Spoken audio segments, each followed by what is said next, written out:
Hi, this is Kevin Clarkson. Thank you for joining us for this update of Prophecy in the News. I'm joined in the studio today by Brent Miller Jr. Good to have you with us. Yeah, thank you so much. It's great to be here. Well, I know we were having a discussion earlier about the date in September that a lot of people are talking about.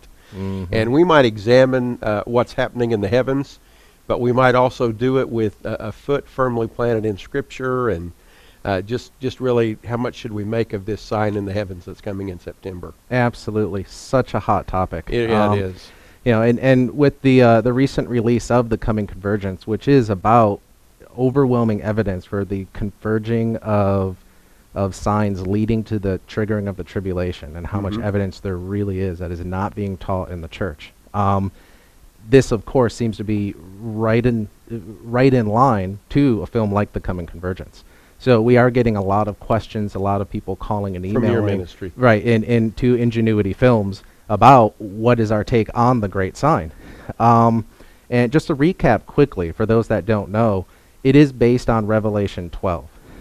That speaks of a woman in the heavens with the moon below, 12 stars above, etc. I'll read a verse if that's all right. Go for it, please. Revelation 12:1, there appeared a great wonder in heaven, a woman clothed with the sun and the moon under her feet, and upon her head a crown of 12 stars. And she, being with child, cried, travailing in birth, and pain to be delivered. Yep. And so we have some astronomers that search the skies. They look at various constellations, and there's something that's very interesting that began back in December of 2016, and that is within what you would call the womb of the constellation of Virgo. You do have the planet Jupiter staying within. This is the womb of the Virgin. Yep, the Virgin woman, definitely. The constellation of Virgo, absolutely. And within Virgo, we have Jupiter that as it's passing through Virgo, based on our perspective, is staying within the womb. It kind of wobbles back and forth and goes back and forth for, get this, 9 months.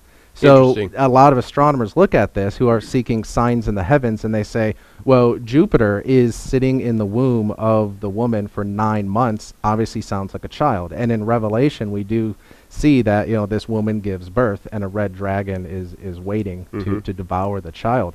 And what makes this so interesting is that this exact celestial event has never occurred in the history of mankind, and never will again. So this is a very unique event that is only happening now in this 9-month period.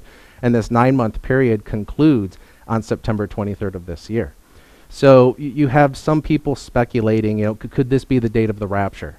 Could this be a sign that you know the beginning of the tribulation could begin, or some kind of great event surrounding Israel, or global catastrophe? And honestly, what we need to do is stop and look at a larger picture here. I can tell you that personally speaking, I'm intrigued by this. I think most people that study the facts around this are intrigued by it because it has never happened before. But we need to recognize and learn the lessons from our past. Is that there has been a lot of sensationalism about false predictions with the Mayan calendar, and again, these things aren't even biblical. Right. But the Mayan calendar, Y2K, certain blood moon tetrads, etc.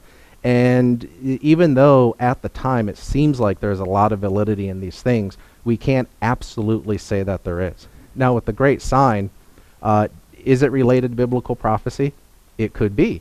It's going to be very interesting to see what happens at the ending of this date. If the red dragon that's represented in Revelation does result, after this event concludes, does result in some kind of earth-changing event, catastrophe globally, or something involving Israel. But as Christians, we need to be very careful of something.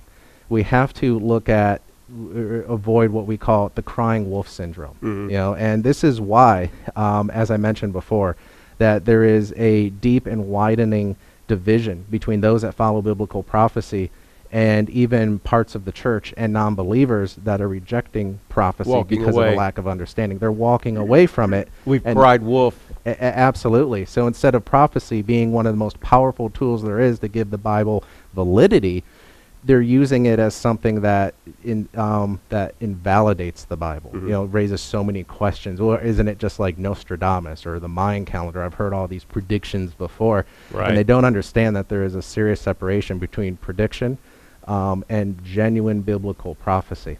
True. So we need to be very careful in how we interpret some of these things that are occurring, so that not only can we understand the larger picture of how prophecy is structured and what is going to be unfolding at the end of this last generation, but also how to more accurately communicate that to the non-believing world. And quite frankly, that should be our focus. I'm excited about things like this. You know, I'm watching it along with everybody else. But if you begin telling the entire world, you know, there's going to be some great thing that's going to happen on September 23rd, let's say hypothetically that date comes and goes, how much damage was left in the That's wake right. to the non-believing world? You know, and ironically, this is precisely what the film The Coming Convergence also tackles by presenting what we know are statistical and scientifically proven facts that we are heading to the beginning of the tribulation. That's what separates this film from things like The Great Sign, where it's intriguing, but we have to wait and find out. Well, there's actually so much overwhelming evidence in the world today that actually shows statistically that certain prophetic events that are far more believable than The Great Sign are happening and converging and leading to the beginning of the tribulation period.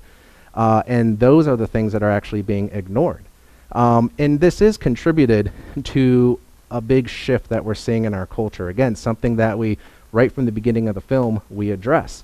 The sensationalized news, the blurred line between prediction versus genuine prophecy. And so things that can be quickly explained that make for a great headline in the news, you know, the great sign is and a date.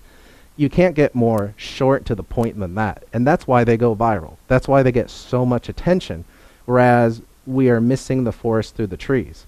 But I will say that based on all of the evidence that we have collected and compiled, that does prove that there is a convergence that is happening in the film The Coming Convergence. It is a little uncanny that something like The Great Sign is also unfolding during the same period of time. That's why I am so intrigued about it. Well, some of those great signs that we're talking about actually sort of unveil in slow-mo, like Israel becoming a nation again, reestablishing, repopulating, rebirthing an ancient language. That's been going on for almost 70 years now.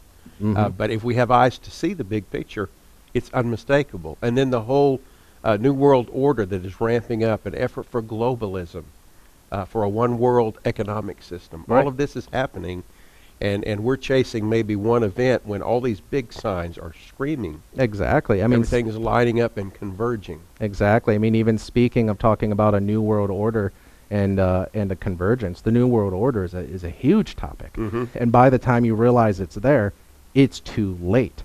Precisely. And so with the one world government, it could very well be the same thing based on even the evidence that we found, and some of it is shocking, absolutely shocking, that in the same vein of that example, that the foundation for a one world government is already there and is actually happening. We're part of it. And we're so desensitized to the way things are unfolding through communication and economics, etc., we don't see it. And by the time we do, it will be too late. But certainly we at Prophecy in the News will keep you informed. We'll keep our eye on what's going on with this sign in the sky, but even more, we'll keep looking up. God bless you.